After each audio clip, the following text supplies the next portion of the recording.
Online classes के channel में स्वागत है। इस चैनल को बनाया गया है कंप्यूटर के विभिन्न applications, programming languages, web technologies, आईडीवीएमएस, डीवीएमएस, अकाउंटिंग सॉफ्टवेयर को हिंदी भाषा में पढ़ाने के लिए। मैं संतोष कुमार गुप्ता आपका बहुत बहुत स्वागत करता हूं। अगर मेरा वीडियो अच्छा लगे तो शेयर बटन पर क्लिक करके ज़रूर शेयर करें, लाइक बटन पर क्लिक करके ज़रूर लाइक करें, सब्सक्राइब बटन पर क्लिक करके बेल आइकन को सेलेक्ट करें, जिससे मैं कोई नया वीडियो बनाऊं तो उसका अलर्ट आपको तुरंत मिल जाया करे।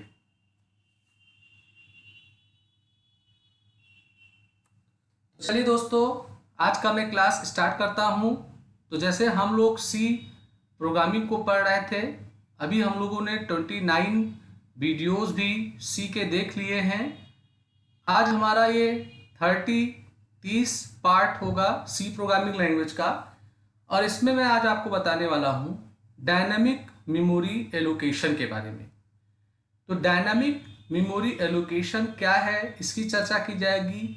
इसको करने के लिए कौन कौन से फंक्शंस यूज में आते हैं, उनका परिचय लेते हुए उनका प्रयोगात्मक यूज देखा जाएगा।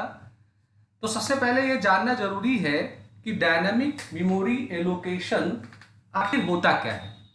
सपोज करिए हम आप जब एरे के मदद से प्रोग्राम बनाते हैं तो हमें एरे का एक साइज डिक्लेयर करना होता है, इसीलिए हम लोग एरे को स्टैटिक बोलते हैं। सपोज करिए आपने एक एरे लिया, उसकी साइज आपने 10 कर दी और आप केवल 4 एलिमेंट को ही यूज कर रहे हो, तो इससे क्या हो रहा है कि आपका 6 एलिमेंट का जो मेमोरी का जगह है वो फालतू में जा रहा है। या ऐसी स्थिति भी आ सकती है कि आपने साइज 10 लिया है और आपको जरूरत पड़ रहा है 15 का, तो अगर आपने प्रोग्राम एग्जीक्यूट कर दिया है तो एग्जीक्यूशन के दौरान आप एरे के साइज को ना घटा सकते हो ना बढ़ा सकते हो, क्योंकि एरे नेचर से स्टैटिक होता है। तो इसका अल्टरनेट आपको मिलता है डायनामिक मेमोरी एलोकेशन।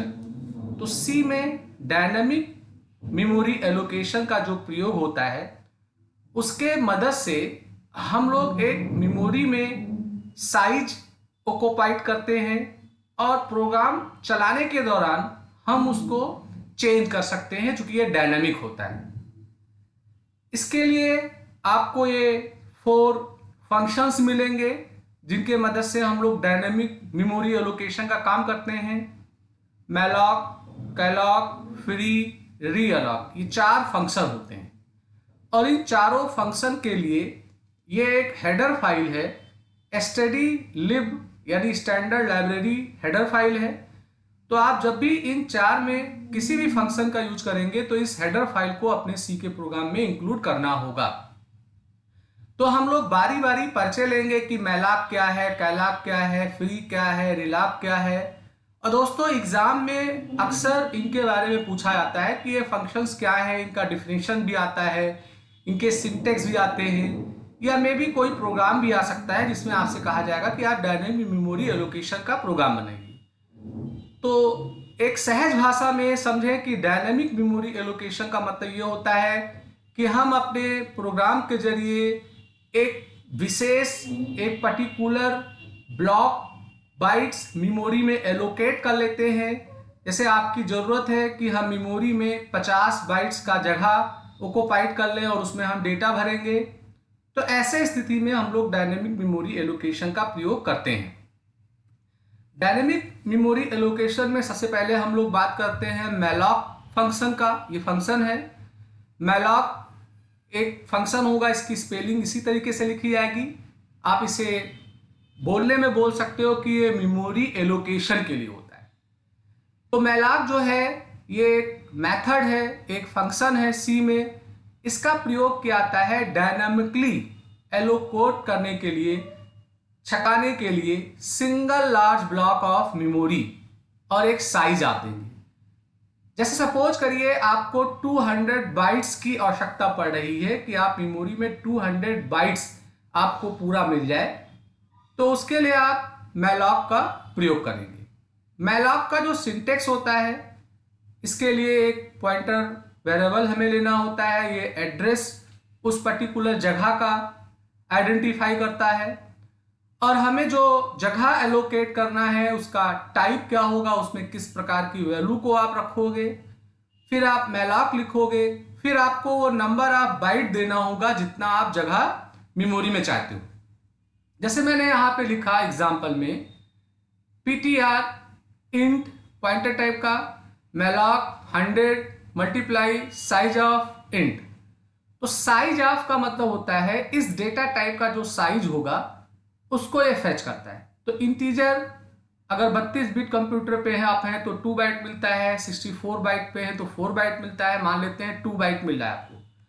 तो अगर इंटीजर का 2 बाइट मिल रहा है तो 100 से मल्टीप्लाई करोगे तो 200 बाइट्स ही होगा।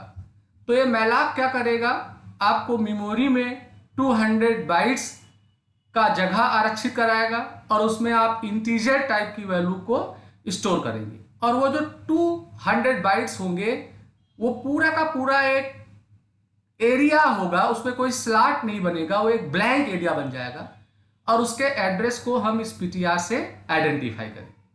तो ये हमारा malloc का डिफिनेशन है, उसका सिंटेक्स है और एक एग्जांपल है। ऐसे ही एक आपको मिलेगा calloc करके। calloc का भी काम वैसा ही है जो हम लोगों ने malloc का देखा था, बस अंतर ये है कि malloc के द्वारा आपको एक होल एरिया मिल जाता है, एक ब्लैंक एरिया मिल जाता है, उसमें कोई स्लॉट या डिवीजन या एलिमेंट्स नहीं होते हैं। पर अगर आप चाहते हैं कि आपको एरिया जो एलोकेट हो रहा है उसमें आपको एक specified number of block memory मिले और उसमें एलिमेंट्स हमारे बने, तो उसके लिए हम लोग calloc का प्रयोग करते हैं। ये कॉन्टिग्यूअस एलोकेशन का काम करता है। इसका जो सिंटेक्स होगा आप एग्जाम्पल में देखें, जैसे मैंने यहाँ फ्लोट लिखा है, इसका मतलब मैं फ्लोट टाइप की वैल्यू इसमें रखूंगा। मैंने यहाँ calloc लिखा है, यहाँ मैंने लिखा है 25।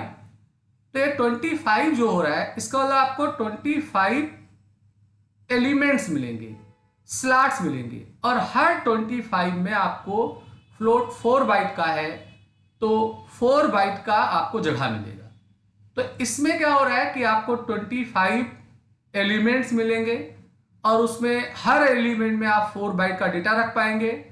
और पीछे वाले में क्या हुआ था कि पूरा का पूरा एक 200 का हमें बाइट जगह मिल गया था जिसमें हम इंटीजर टाइप की वैल्यू रख रहे थे, यहां हमें स्लॉट बन के मिलेगा।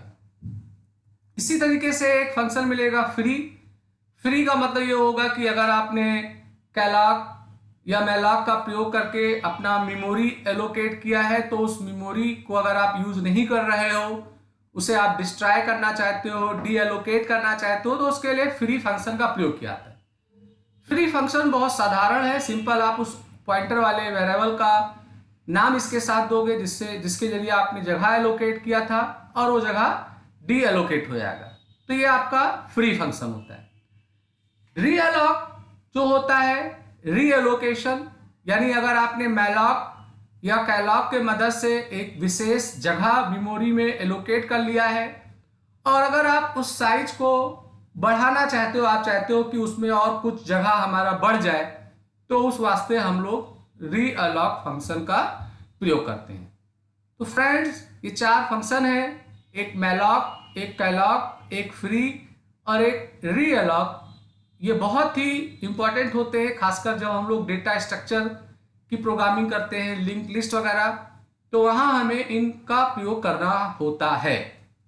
रीअलोक का जो सिंटेक्स है बहुत साधारण है। जिस पॉइंटर से आपने एलोकेशन किया था उसका नाम लिखेंगे और एक नया साइज दे देंगे, तो इस पॉइंटर के जरिए जो जगह मेमोरी में मिला था उसमें इतना साइज ऐड हो जाएगा। ये इसका यूज होता है। अब चलिए हम लोग सीधे चलते हैं सी के अंतर्गत और इन फंक्शनों का मैं एक प्रयोगात्मक यूज आपको दिखाना चाहता हूं। तो फिलहाल मैं यहां आपको malloc फंक्शन का प्रयोग दिखा रहा हूं। तो malloc के लिए आपको यहां stdlib हेडर फाइल को लिखना होगा। तो ये एक नया हेडर फाइल आया है। मैंने एक पॉइंटर टाइप का वेरिएबल लिया है जो मेमोरी में मैं जगह एलोकेट करूंगा उसके एड्रेस को आइडेंटिफाई करने के लिए लिया गया है। मैं चाहता हूं कि मेमोरी में मुझे जो जगह मिले वो मुझे 5 एलिमेंट्स के लिए मिले, 5 इंटीजर वैल्यू के लिए मिले। तो यहां मैंने n की वैल्यू 5 असाइन कर दी है आप चाहो तो यहाँ स्कैन के जरिए n की वैल्यू इनपुट करा सकते हो, तो जो n की वैल्यू दोगे उतनी साइज उतने एलिमेंट्स आपके बनेंगे। फिलहाल n की वैल्यू 5 है, n को मैंने प्रिंट करा लिया है। अब मैंने यहाँ लिखा है ptr इक्वल इंट पॉइंटर, तो इसका मतलब जो मैं मेमोरी एलोकेशन करने आ रहा हूं उसमें इंटीजर टाइप की वैल्यू होगी, उसके एड्रेस को ptr से आइडेंटिफाई किया जाएगा। मैलॉक लिखा गया है, n की वैल्यू 5 है और इंटीजर 2 बाइट का होता है, तो 5 मल्टीप्लाई 2 होगा, तो 5 मल्टीप्लाई 2 का मतलब 10 बाइट्स। तो आपको जो मेमोरी में जगह मिलेगा वो 10 बाइट्स का मिलेगा। अब अगर मैं n की वैल्यू यहाँ 50 कर दूं तो 50 गुणे 2 हो जाएगा, तो आपको 100 बाइट का जगह मिलेगा। या आप यहाँ n मल्टीप्लाई या साइज ऑफ ना लिख के इसे पूरा हटा सकते हैं, सीधे सीधे यहाँ एक बाइट्स की गिनती भी आप दे सकते हैं, तो उतने बाइट्स का जगह मिल जाएगा। कभी कभी क्या होता है, कुछ एरर्स के वजह से हमारा मेमोरी में एलोकेशन नहीं हो पाता है, तो अगर हमारा मेमोरी एलोकेशन नहीं होगा तो ptr हमारा नल रह जाएगा, माने एम्प्टी रह जाएगा। तो अगर ptr इक्वल टू नल है तो आपको एक मैसेज मिल जाएगा कि आपका मेमोरी एलोकेशन नहीं हो पा रहा है। एग्जिट 0 एक फंक्शन है, इसका मतलब आप प्रोग्राम से बाहर हो जाएंगे।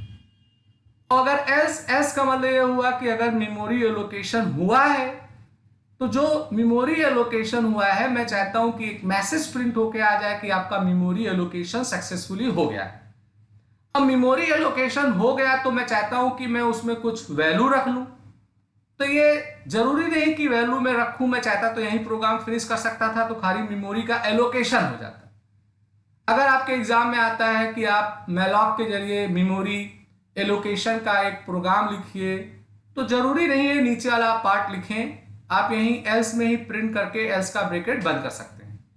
पर यहां मैंने ये जो लूप लगाया है इसका उद्देश्य ये है कि जो मेरे 5 एलिमेंट्स बने थे उनमें मैं कोई एक वैल्यू रख पाऊं। तो यहाँ 0 से लेके n तक लूप इसलिए चला है क्योंकि n हमारा 5 है, तो ये 0 से लेके 4 तक यानी 5 टाइम लूप चलेगा। ptr जिसके जरिए हमारा एड्रेस बना था, तो ptr i की वैल्यू 0 है, तो उसके पहले एलिमेंट में i+1 लिखा हुआ है। i+1 का मतलब i की वैल्यू 0 होगी तो एक जुड़ जाएगा तो 1 हो जाएगा। तो पहले वाले एलिमेंट में 1 स्टोर होगा, अगले में 2 होगा, अगले में 3 होगा, अगले में 4 होगा, अगले में 5 होगा। आप चाहो तो यहां पर एक इनपुट स्टेटमेंट लगा सकते हो और उस इनपुट वाले वेरिएबल का नाम यहां लिख सकते हो, तो जो वैल्यू आप इनपुट करोगे वो आपके एलिमेंट में स्टोर हो जाएगी। यहां पे फिक्स है कि 1 से 5 तक की गिनती जाएगी। समझ रहे हैं मेरी बात कि नहीं? यहां आप चाहें तो एक scanf का प्रयोग करके आप उस वैल्यू को यहां इनपुट करा सकते हैं। मैं अभी उसे डिमॉन्स्ट्रेट कर दूंगा। अभी फिलहाल क्या हो रहा है कि सीधे सीधे जो हमारा ptr के जरिए मेमोरी एलोकेशन हुआ है उसमें मैं 1 से लेके 5 तक की गिनती को एलोकेट कर दे रहा हूं और फिर उसी को यहां पे मैं प्रिंट कर दे रहा हूं। तो फिलहाल इस प्रोग्राम को जब आप एग्जीक्यूट करेंगे तो एग्जीक्यूट करने पे अगर आप देखें तो नंबर ऑफ एलिमेंट 5 लिख के आ रहा है और मेमोरी सक्सेसफुली एलोकेटेड लिख के आ रहा है, और जो मैंने 5 वैल्यूएं एलोकेट कराए थे वो 5 वैल्यूएं आपको स्क्रीन पे प्रिंट होके दिख रही हैं। तो आप कह सकते हैं कि इसका हमें बेनिफिट क्या मिल रहा है। बेनिफिट आपको यहाँ प्रोग्राम के आउटपुट में नहीं दिखेगा। हुआ ये कि मैलॉक के जरिए आपको एक मेमोरी एलोकेशन हुआ जो डायनामिक है और उसका आपने 10 बाइट का जगह रिजर्व कर लिया और उसमें आप ये वैल्यूएं आप इनपुट करके उसे प्रिंट करा रहे हैं। अभी क्या हो रहा है कि 1 से लेके सीधे आपका 5 तक का ही गिनती उसमें स्टोर हो रहा है। मैं चाहता हूं कि मैं यहां पर एक वैल्यू इनपुट करूं, प्रिंट f, और यहां मैं चाहता हूं कि एक मैं नंबर इनपुट करूं, इंटर नंबर, और जो मैं 5 टाइम नंबर दूंगा वो नंबर हमारे ptr नाम के मेमोरी एलोकेशन में स्टोर हो जाए। तो यहां हमें स्कैन करना होगा। मैंने यहां scanf लिखा है और यहां मैंने %d का प्रयोग किया, कामा लगाया और एंड करके मैंने यहां पर एक k ले लिया है। k वेरिएबल अभी डिक्लेयर करना पड़ेगा मुझे और यहां मैं k लिख दे रहा हूं।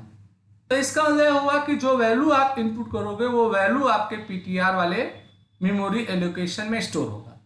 क्योंकि के वेरिएबल का मैं यहाँ यूज कर रहा हूँ, तो एक वेरिएबल मुझे यहाँ पे के को असाइन करना होगा, डिक्लेयर करना होगा।